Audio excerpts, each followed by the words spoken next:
Welcome to the Milestones Motivation and Money podcast, hosted by Angel Radcliffe. Tune in as we discuss finances, success stories, and inspiring vibes that will help nurture growth.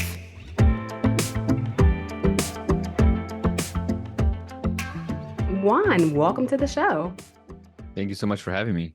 I am so glad to have you here. Gosh, we just had a great conversation behind the scenes and so excited to hear all of what you're doing and hear more on leadership. Before we get started, I want to start off with it's not very odd. It's the question that everyone hates to be asked at the very beginning.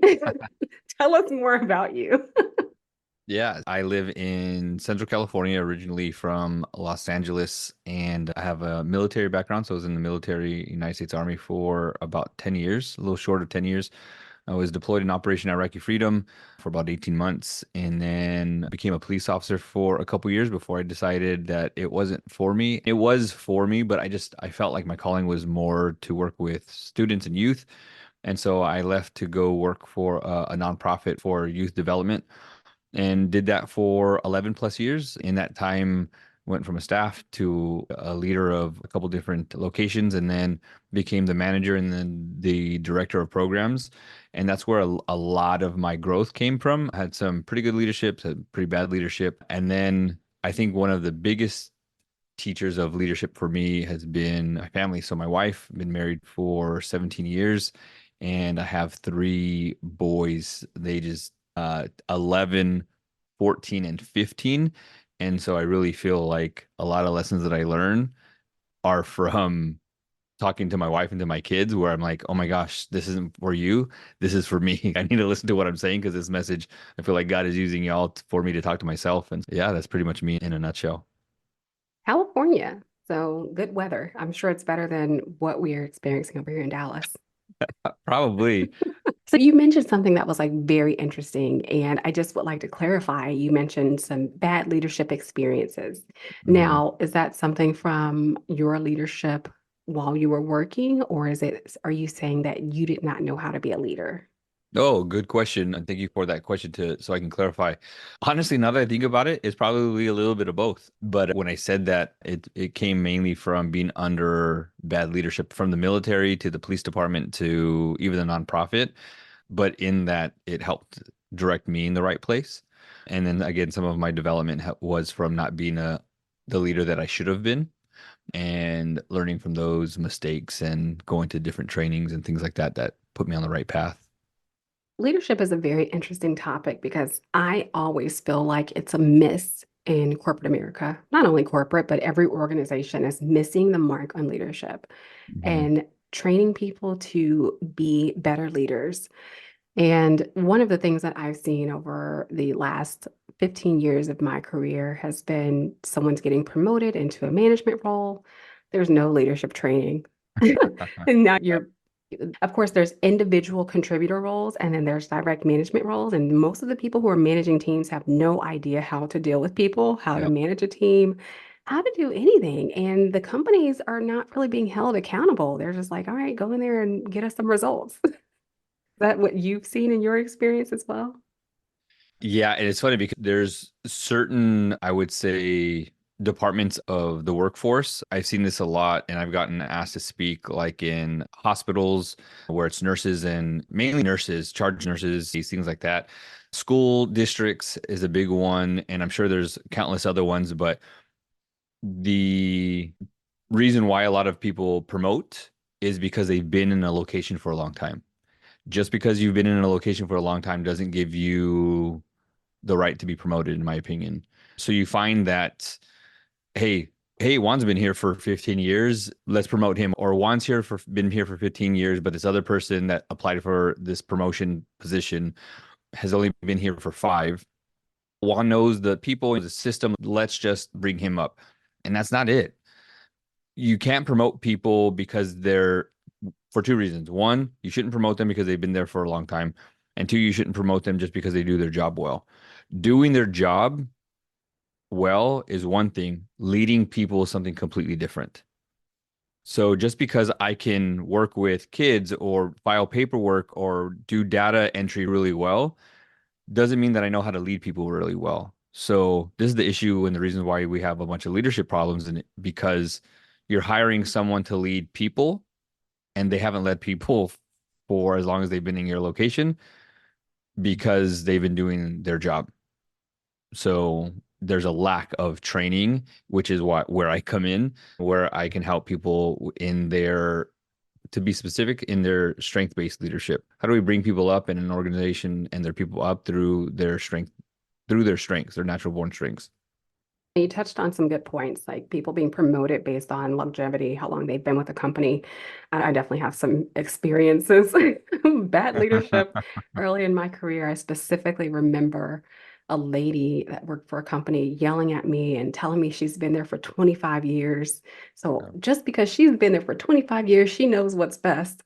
And I was like, oh my gosh. She didn't really know a lot of information.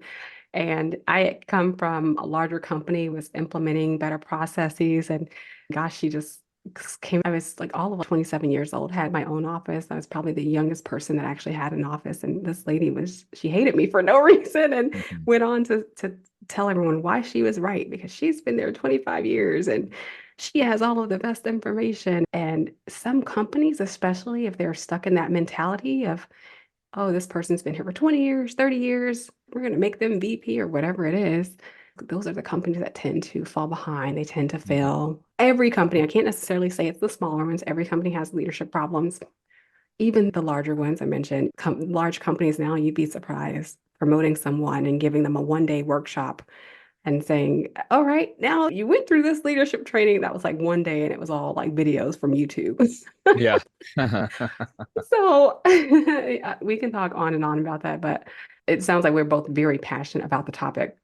Mhm. And of course, with what you do, it seems like you're trying to break some of the gaps. But I would like to ask you, as far as what does it mean to you to be a leader? I feel that there's three different levels of leadership. You have to be the basic leader. That's what you do. That's the action. I'm taking someone, a department or people or a project from one place to another. That's your basic leader, which is leadership. Then I think the next level above that is servant leadership. So I am there to serve and help you. So as a boss, you shouldn't be serving yourself and the C-suite people. You should be doing service to those people who are under you. So servant leadership. I have like skin in the game because I want these people to move up, move forward, and so I'm serving you. I think the next level above that is stewardship. And this is where I think my definition of leadership comes from is we've hired you, I'll use you as an example. Angel, we want you to come in and work in this department. We love what's on your resume, or we love what you've done for the last couple of years. We want to take this to the next step. So it's the understanding that I'm giving you a position, you have talents, and now you have people under you. So Angel now has to say, if I'm going to be a steward of leadership or steward of myself, I also need to be a steward of the position. This organization is going to go on a lot longer than I'm here. This position or this company is bigger than I am. If I leave, they're going to replace me. So I know that they entrusted me to keep people within the parameters of these policies and procedures and to move everyone from point A to point B. Thank you for giving me this position. I now need to be a steward of myself and my gifts and talents to say, hey, I've learned something and all these things from all these years in different locations and trainings for a reason. And now I have these 5 or 6 or 10, 20, 100 people below me. I need to make sure that I take care of them and move them forward. I This is the simplest way that I can put it. I told my son this the other day. He got a new basketball coach at school and he was worried about it. And I said, you have to think that this man who is now your basketball coach prayed, God, give me this position. I'm really hoping for this position and give me a team that these kids are coachable. Help them to love the game of basketball, help them to fall in love with the game, love me, the assistant coaches, but I just want this position. God says, I know the best school and the best team for you. I'm going to give you what you've asked for.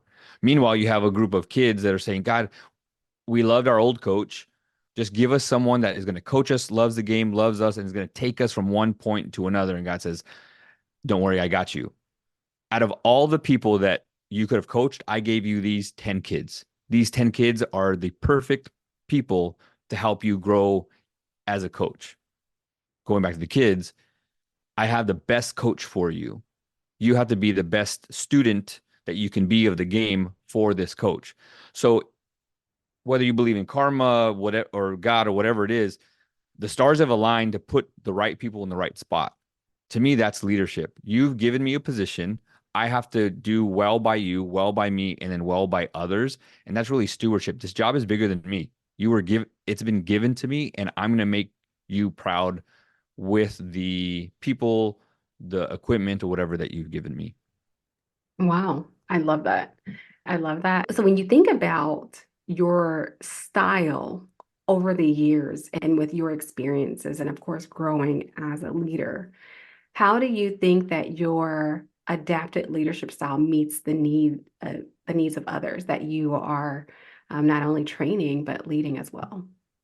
Yeah, you said something earlier where you said that training for an organization was like, here, watch these, come to this training, this 1 or 2 day training, and all the videos are from YouTube. If we need something done in a blanket way, like everyone needs to be on the same page, yeah, that's awesome. That's great. But every person learns differently. This is why I got into Gallup Strengths and why I'm a certified Gallup Strengths coach is Gallup does a lot of research and they know and understand what good leadership is and what good management is and how to work in your strengths. And so the way I do something is going to be different the way you do something. The way I get from point A to point B is going to be different the way that you do it. So I know that if I have 20 different people, if I know their strengths and I have them take their strengths assessment, I'm going to address their issue or they need to address their issue differently than the way I would.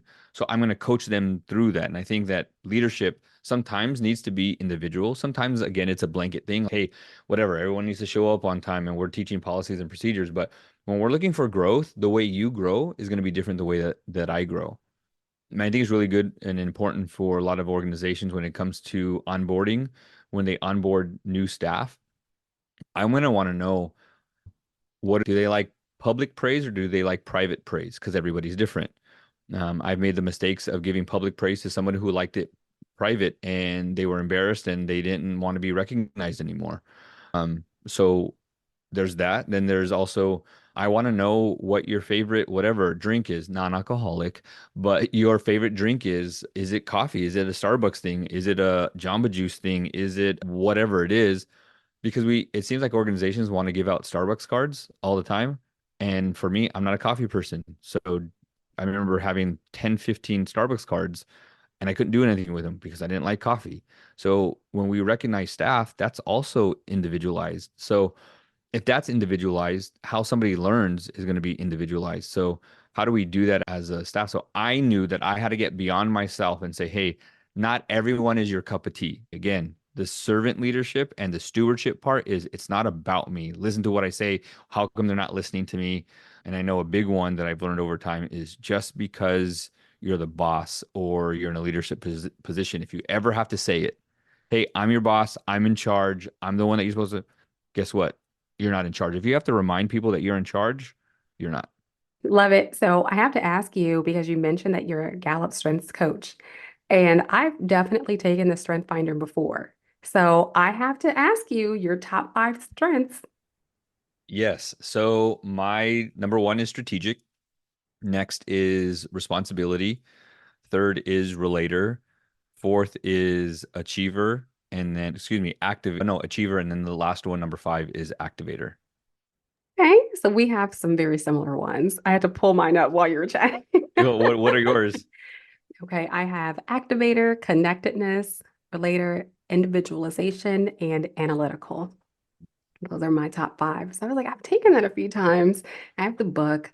I know a lot of companies are incorporating that into like their onboarding process. I've worked at least two companies where that was a part of the initial first 2, 3 days of onboarding. And I thought it was like very interesting to, it's very important to understand your strengths as well as your team strengths. And I know that you know this and you're a coach, but a lot of the companies are actually using that to understand like what the team's strengths are and how they work well together because everyone has their different strong points. Oh, for And sure. I know at my company, we have a back end that we can go into. You put everyone in a bucket into your team, and it automatically tells you from the report, like what's the number one strength between everyone on your team, Mhm. how well everyone can work together. And it's Yeah, so awesome.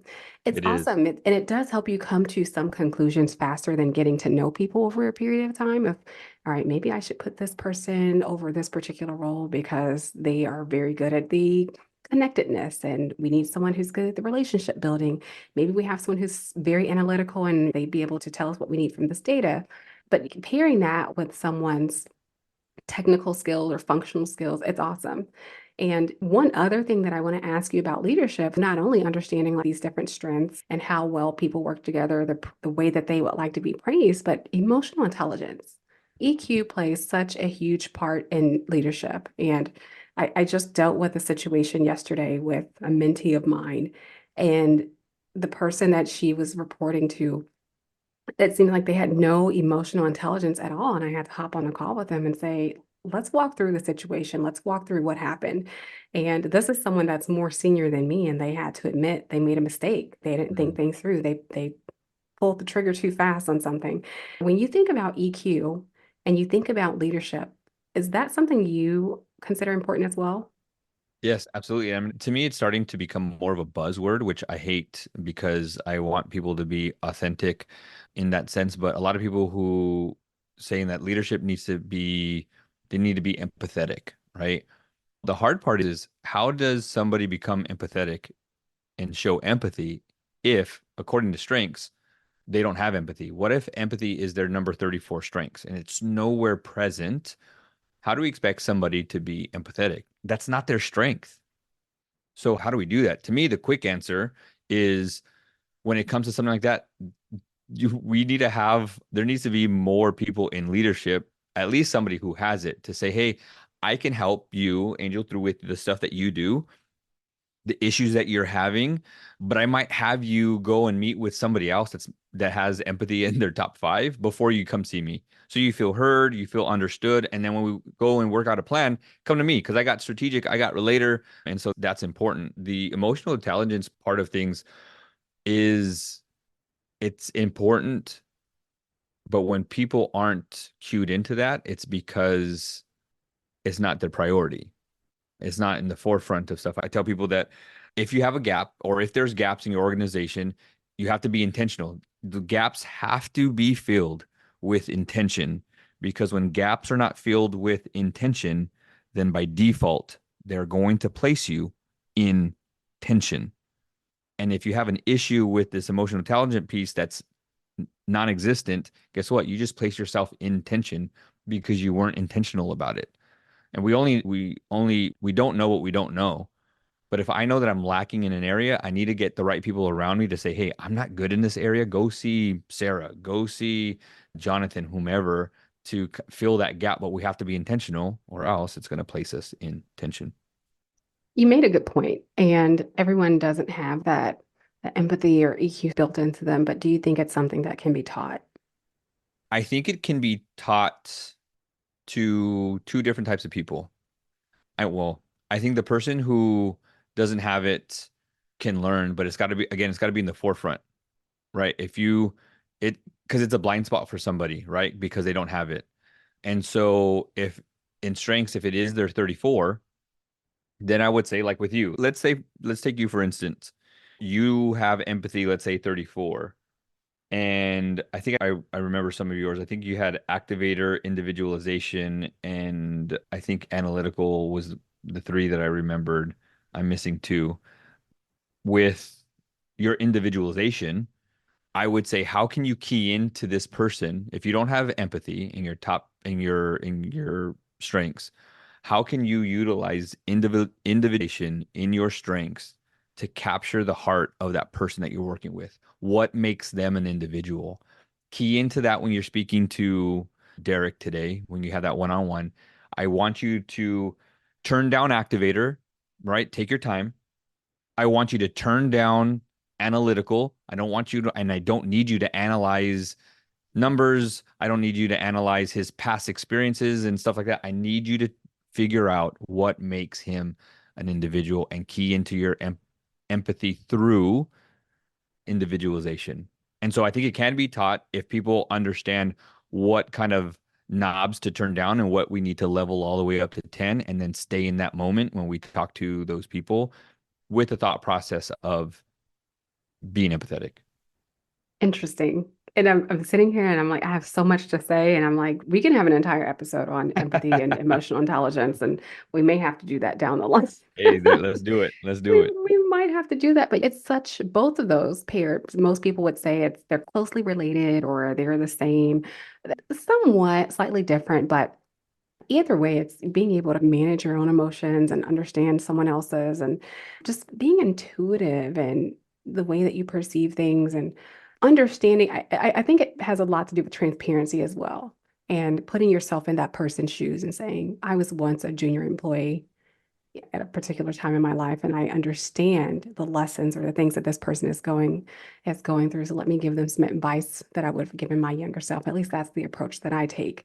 But it's crucial for leadership. And I think those two and either break someone or they inspire someone, your experiences Mhm. with your employees or your teammates. So in a positive way, let's look at inspiring others. Someone who's very empathetic and they have great EQ, most likely they're going to be inspiring people on their team, and people are going to be like, oh my gosh, I have a great leader, all these other things. And they may inspire that person to go on and become a leader themselves or become, a better person, better at their job, whatever it is.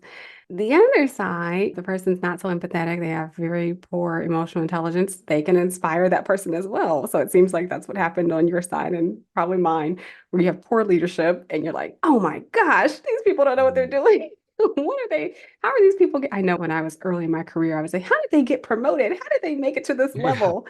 And I'm like, there needs to be a change. And of course, it seems like for both of us, our personal experiences are really what's driving us down this leadership path and helping others become better. What strategies do you personally employ in helping people to be able to inspire and motivate their teams to achieve full potential?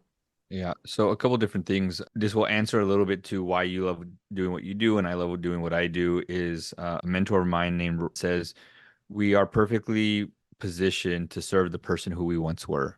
So bad leadership, I want to help, right? 15-year-old me or 21-year-old me or 30-year-old me. I want to be the leader that should have taken care of me. So I'm best designed and best positioned to serve the person that I once were, which is why I work with leaders and teams so I can help them be and create a place better than I had. So I think that's huge. When it comes to inspiration, one of the biggest questions that I get from those in leadership is how do I motivate my staff? That's one, or inspire my staff. Two is how do I motivate and inspire myself when I give so much? Like I don't know how to motivate them or I'm burnt out. How do I motivate that? So I do a completely different training called the five essentials to being and how to prevent burnout.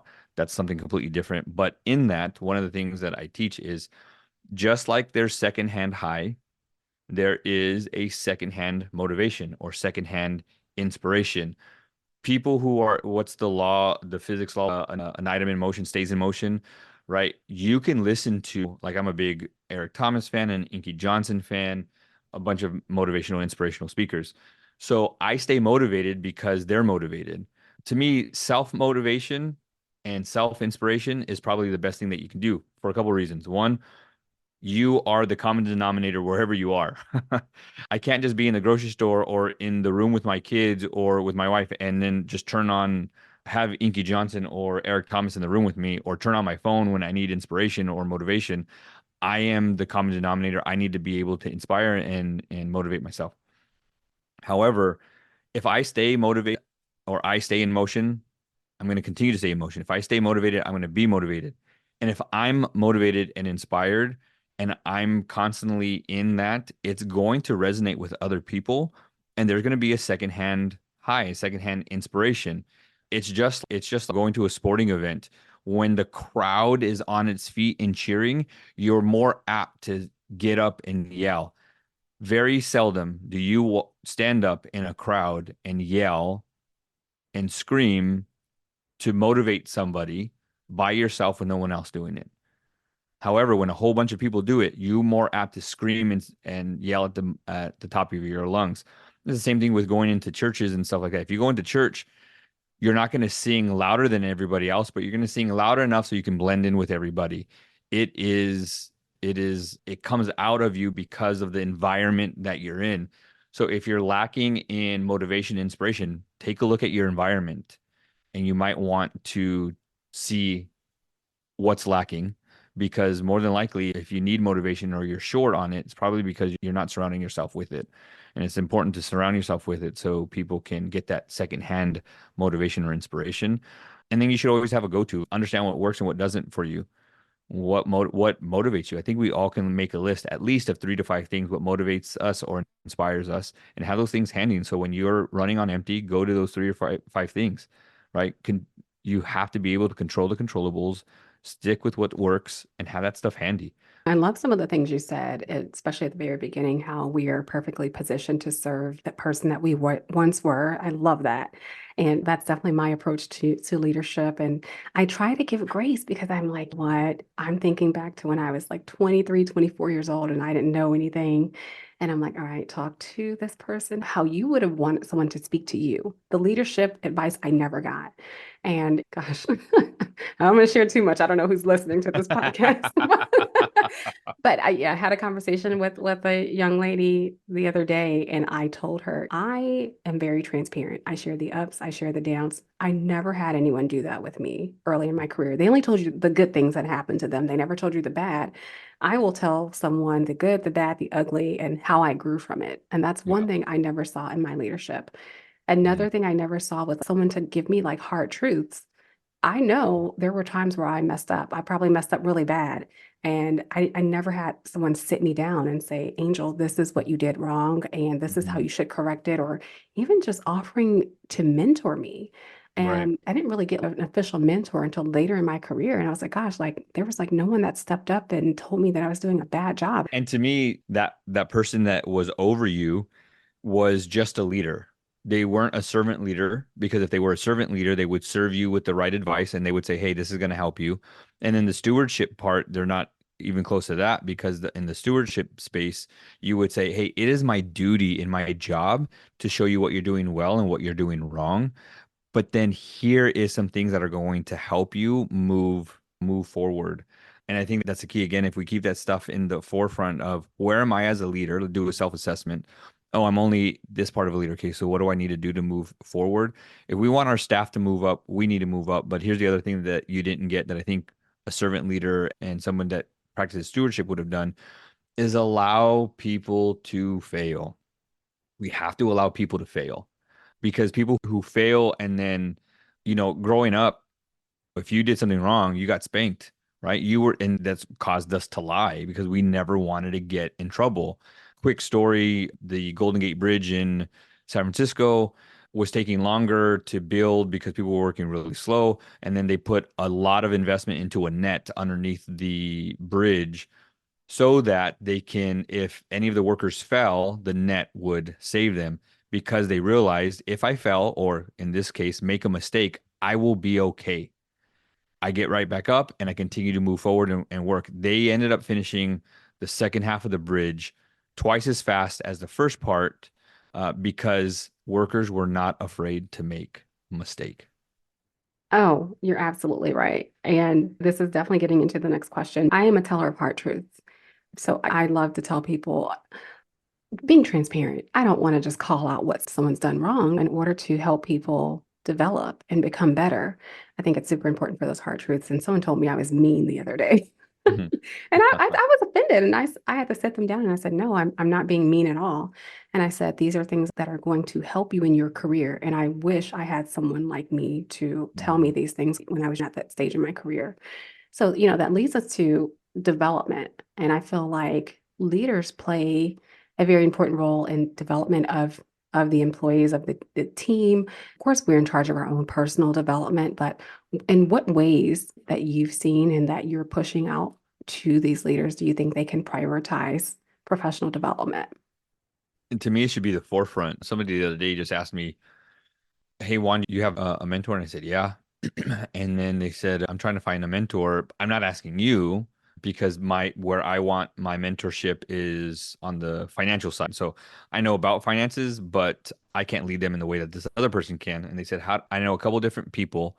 How do I know who to use as my mentor? And I says, a great mentor has a mentor. And a great leader has a leader ahead of them. Like we all are serving each other, and ask where do they go? What is their schedule like? And when you start to hear people say, "Oh, I do this, I do that," and then I meet with my mentor, I meet with this leader, or I'm part of this group where I learn, your leader should be a teacher of, not just a teacher of the game, but a student of the game. And so, like I in my bio, I used to have an expert in leadership, and now I've changed that because no one's essentially an expert in anything, but I'm a student of the game. And so I need to be a student of leadership. It's constantly evolving. And I think people need to do it daily, right? I would request that leaders on their way to work, like prep your day. As you're driving, listen to something specifically in the thing that you know that you need. This is great when you have evaluations. Quick side note, stop doing yearly evaluations because you're messing your people up. You need to do evaluations probably quarterly. And if I do them quarterly, then we get to the root of the issue or the problem, or a root to what they're doing really well, to so we can multiply that and 10x that. But in anything that I need to learn to do, I'm going to be listening to podcasts. So going back kind of full circle, the person who lacks empathy, hey, start to read a book, or I here's 5 different books, here's 3 different podcasts. Listen to this on your way over here. If we are wanting to move forward in being more empathetic, 10 minutes on your drive, listen to it and just prep yourself for the day. I think a lot of times, and I do a training on being intentional in the workplace, and one of the things that I talk about is before you go into any door of any situation of any room, whether it's a car door or a boardroom door, make sure you're wearing the right hat. And so I go through a framework. It's going to take too long to take you through the framework. Maybe that's a different call. But how do you go through that door wearing the right hat, being the leader that they need you to be? That doesn't happen unless you are preparing for it. You have to prep and do it beforehand. I think a lot of people get their leadership done too late, and they do their leadership on the back end instead of the front end. I definitely agree with you. And some of the things that I do at the company I work for, we really press this, ask for feedback often. You shouldn't wait for someone to tell you that you're doing a bad job. So you should actively be asking your manager, whoever you're working with, how you're doing. Don't wait until the annual review and you're like, what? I was like doing a bad job this entire time. Which is So why yeah, that yearly review is horrible to do at the end. Here's the stuff that you did well, and here's the stuff you didn't do well. Can you fix that? And you're like, I wish I would have known that 11 freaking months ago. So do them quarterly. You can get the better stuff better, and you can get the bad stuff fixed or adjusted. it's something asking for that feedback often and early. That's great advice. That's not only for everyone, but it's also super important for someone who's up for promotion. So think about if you're up for a promotion, no one's ever told you that you're doing anything wrong into your review, and you're like, what the heck? So that is definitely one thing I wish I would have known. Um, and this is taking us into closing out the show. And Juan, you've been great. I'd love to have you back. I feel like this is it's such a great conversation, and many of these topics, like we can turn into an entire episode on its own. We could Hmm. do a deep dive For into some of sure. these, For but sure. we just finished discussing feedback and asking for that feedback so that you can do better at your job. That also involves being a great communicator. Some people suck at communication. So, how do you suggest for leaders to cultivate a culture of open communication? Just like you were saying before, have it often and have it regular. When you can do something regular and often, it becomes a part of you. It becomes a culture. Your culture is not what you say it is. The culture is what it is. If you want to know what your culture is, hire somebody new and then ask them to report back to you how they feel and who's doing what and saying what. Like that's going to tell you your culture. But when we're talking about communicating often and regular, and people need to feel that they're okay with doing it. I know that an organization I was working with, they had surveys and they made them anonymous, and the bosses wanted to know who said what. And I'm like, it doesn't matter. It doesn't matter who said what. You made it anonymous, and then you find out that a lot of the people who said stuff said what their bosses wanted to hear because they were afraid that it wasn't really anonymous and they were going to find out and there were going to be repercussions. And so one side thought they were communicating really well. The other ones are like, I'm just letting them know what they want to hear because I'm not trying to get in trouble. So what does that tell you about your culture? That people are working afraid or timid because there's the elephant in the room is a lack of honest communication. One of the things that I tell people is you can still honor your superiors by being honest. I know that one of the things that I didn't follow too well when I was a kid, but there's a commandment that says honor your mother and father. You can still honor your mother and father by being honest. You can still honor your boss by being honest. That's part of honor, is part of honesty. And hey, we're going to have these conversations. And this is what I've learned to call them courageous conversations. When we talk, it might be difficult, not just for me to say, but it might be difficult for you to hear. I also heard this and I loved it, but we got a lesson from Eminem on 8 Mile on the very last rap battle. Eminem tells the audience and the person that he's battling against every single thing that they were going to say about him. And at the very end, here, tell these people that something that they don't already know about me. Drops the mic, gets a guy, he chokes, right? I'm going to tell this person every single thing that they're probably feeling if I was in their shoes. And that's part of being empathetic. Hey, we're going to go over something that happened as you were written up for X, Y, and Z, or hey, something happened yesterday that you weren't allowed to do. You're probably going to feel like your back is against the wall. It's 2-on-1. You're nervous. Am I going to get written up? Am I going to get fired? Whatever it is. And then you just say, hey, you put out that fire. I don't want you to feel that way. If you do, I want you to say something, but I don't want you to have a meeting outside the meeting. I want you to be vocal here. And I promise you that nothing's going to happen. I just want to know your heart. I want to know how you're feeling and let the staff be heard. Every person wants to be acknowledged and recognized. Acknowledged and recognized is you see me and you hear me. So make sure that before that person leaves your office, that they feel seen and they feel heard. And when we can do that in a place where they're okay and open to discuss what's on their heart, they're going to know that you understand because you're like, oh my gosh, they were in my shoes. They did feel like, or I did feel like I was ganged up on and that I was nervous and shaky and I was pissed off and upset. And I feel like my back was against the wall. But they told that to me, so they must understand where I'm coming from. And so when we can have these, what we call, again, courageous conversations, again, not just courageous for me to say, but courageous for you to take and listen. And we do these things often. People are going to be heard, well aware, and they're going to want to do and have conversations done well. And so when that happens on a regular basis, then you start to create a new culture of, hey, if you don't like this, go talk to so and so. If this rubs you the wrong way, go talk it out with so and so. And again, it's not going to happen overnight. It's going to need that seed is going to need to be planted, but it's up to you and I to cultivate that and then prune the things that aren't going well so that we can be fruitful in the long run. I love it. I absolutely love it. Especially you said everyone wants to be acknowledged and recognized, and it's so true because you have some people who will think that maybe they're never seen, and you have to really acknowledge someone and find the strong point. Even if someone's doing a terrible job, you have to find that one thing that you can let them know that they're doing a really great job on and build that relationship. And gosh, I feel like there's so much more that we can say, but For unfortunately, sure. we are out of time. And one last question I'd like to ask you as we are wrapping up.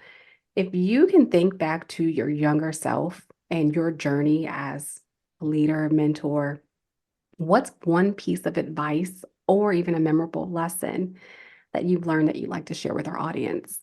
Your job is not to make people happy. Your job is to make them better. And as a worker, it goes both ways. My job wasn't to make my boss happy. My job was to make him better. His job was not to make me happy. His job was to make me better. Happiness will become a byproduct of becoming better. If I just give you whatever you want and pacify you, you become happy. That doesn't make you better. If I put you in the right trainings, I mentor you, I coach you, and you become better, the result of that is you being happy. So now you get both. Again, my job is not to make you happy. My job is to make you better. Thanks for listening. Stay connected with Angel online on Instagram, Twitter, and Facebook at Miss RMBA. That's MISSRMBA. Be sure to subscribe and review. Join us next time as we continue to empower you through milestones, motivation, and money.